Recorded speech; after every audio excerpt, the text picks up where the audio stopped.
People are to reach a point where they have endured hundreds of refinements and possess faith greater than Job's, which requires them to endure incredible suffering and all manner of torture, yet never turn away from God at any time. When they are submissive unto death and have great faith in God, then this stage of God's work is complete. That is the work that I have taken on, so I hope that my brothers and sisters are able to understand my predicament and ask nothing else of me. This is God the Father's requirement of me, and I cannot escape from this reality. I must do the work that I should do.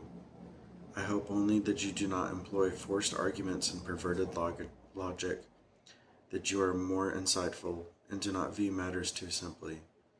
Your thinking is too childish, too naive. God's work is not as simple as you might imagine. He does not just do whatever he wants to. If he did, his plan would be ruined. Would you not say so? I am doing the work of God. I am not doing odd jobs for people, doing whatever I feel like, and doing personally arranging whether or not I do something. Things are not that simple today. I have been sent by the Father to act as the director. Do you think I arranged and chose this myself?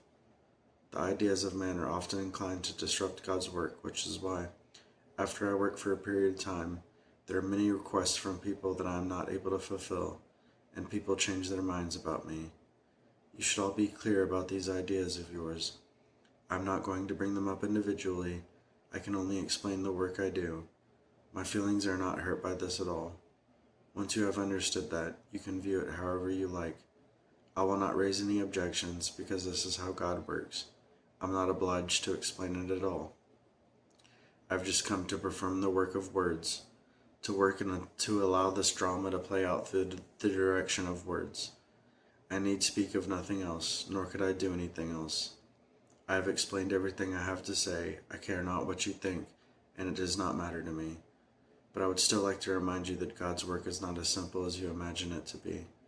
The less in line with people's notions, the deeper its significance. And the more in line it is with people's notions, the more it lacks value and real significance. Consider these words carefully. This is all I will say about that.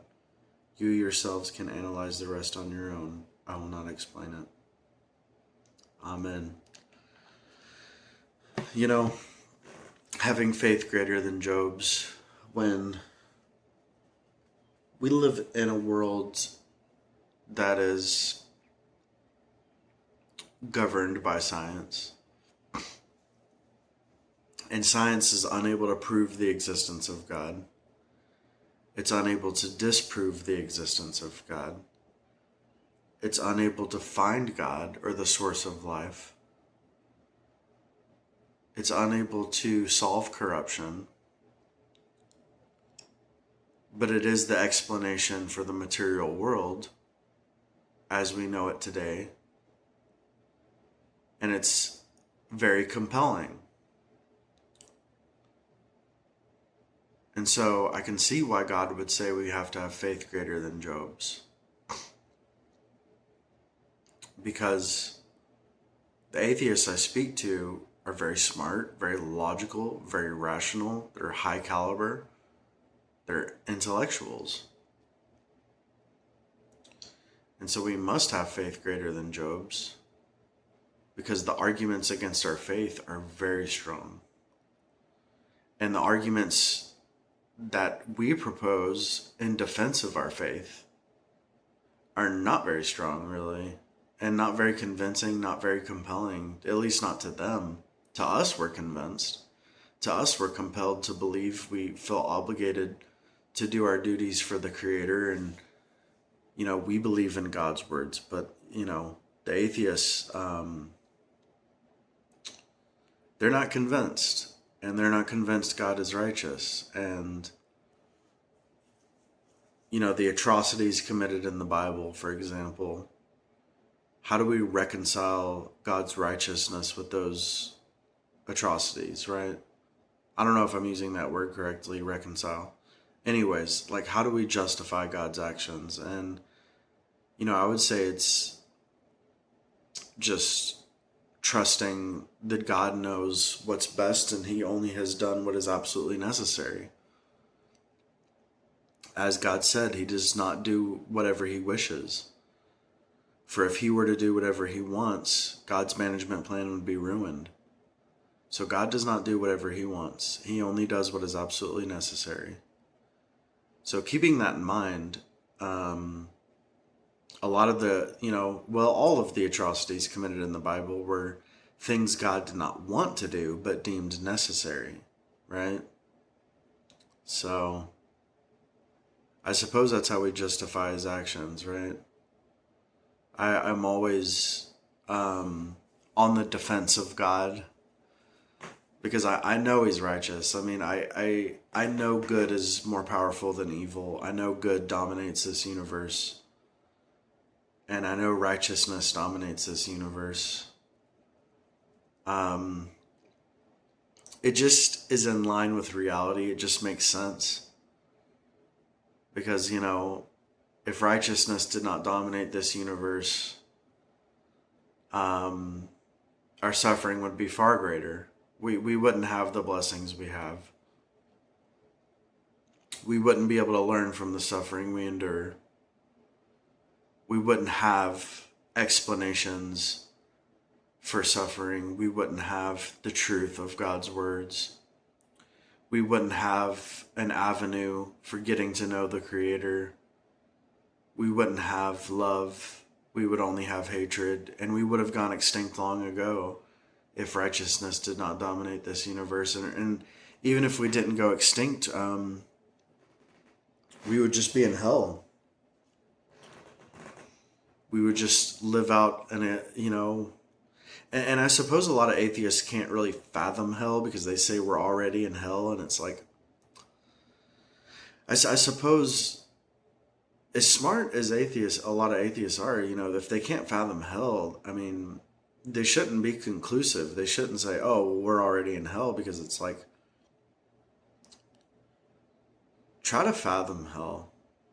Try to fathom it. It's not a place many people go. But it's a place reserved for the worst of the worst,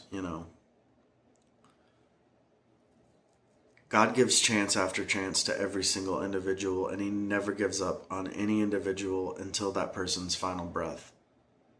And if they have not repented upon their final breath, God will finally give up on them. But every second of every moment of every day, until a person's last breath, God does not give up on them, unless they give up on themselves. So God has principles, and he doesn't just do whatever he wants,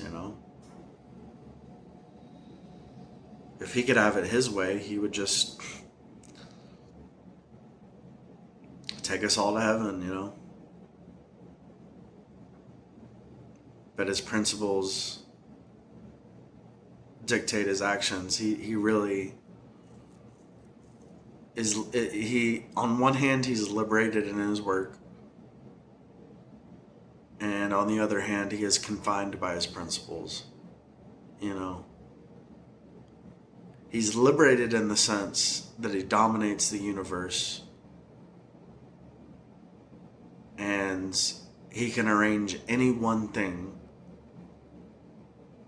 to conform to his will. And on the other hand, he is constrained by his principles, and he cannot do whatever he wants. If he could do whatever he wants, he would just take us all to heaven, and that would be the end of it. That's his ultimate will. But he cannot obey his own will. He has to abide by his righteous disposition and the principles that uphold his righteous disposition. And as he carries out his will, it is filtered through righteousness. And so he is constrained by his principles, and, but he can arrange any one person to do whatever it is that must be done for the sake of the salvation of man. But because his principles constrain him, he can't save everybody, And you could argue it's because he's not all powerful. I would argue he is all powerful. He just is constrained by his principles, I think that's really what it all comes down to. And I don't like limiting God or putting him in a box or, you know, using the word constrained or limit or restrict. You know, I don't like those words, applying those words to God, but I don't know any other way to put it. It seems inappropriate, and I just want to show God the utmost respect. But I also want to deliver, you know, share my understanding of the truth. This is how I understand the truth, and I'm just sharing it. And if it's inappropriate and if it's disrespectful towards God, I just ask that God enlighten me to see beyond my limited perspective and see beyond my limited understanding, so that I can have a more accurate understanding that is more respectful of God. You know, that's all I ask. All right, this has been a long video compared to some of my more recent videos. May God's will be done in all of your lives. God bless and goodbye.